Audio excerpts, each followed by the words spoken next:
já opravdu Daniel Najmáš. Já jsme se vypravili do amazonské džungle. Na chytání štík obecní.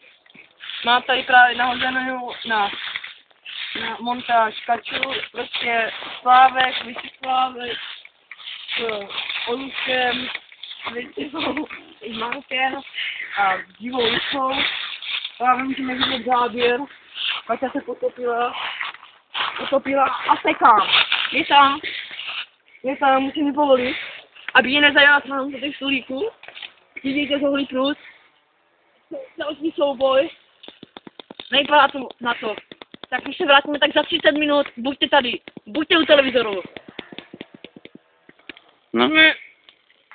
Půl hodiny boje, nemůžu. Musím si sundat mikinu.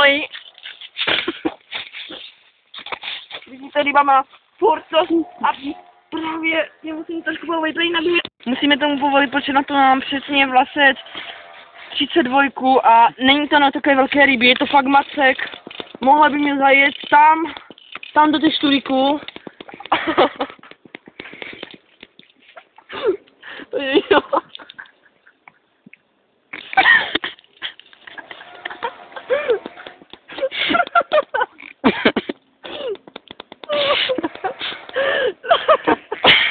Vyšlující boj, který trvá už asi hodinu a čtvrt. Dnes se mu hodně zatáhnout, protože pak bych mohl se rozjet a mohl by se utrhnout. Takže musím opatrně přitahovat. Když se rozjede, tak 15-20 metrů se znovu vytáhne vlasec a znovu ho přitahuju, jako. Fakt hrozné, jako. Je to teda tady tohoto rybníka teda nějaký monstrum, úplný největší. A už ho půjdu vytáhat vody.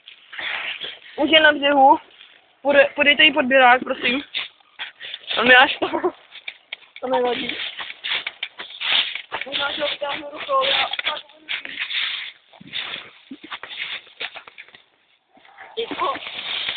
A znovu se rozjel, a znovu. Jede, teda, pustím ho, a nejpadá to moc lidně.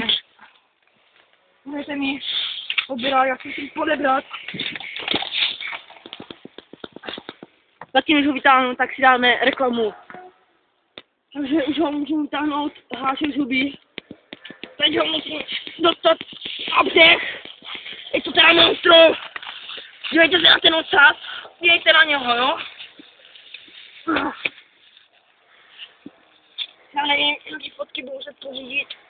Dívejte se na něho.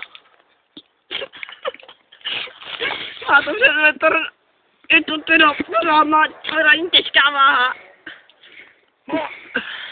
Ještě uděláme pár fotek pro diváky, ale tím to video končí a nesaďte doma u televize, jděte k rybám, naschle.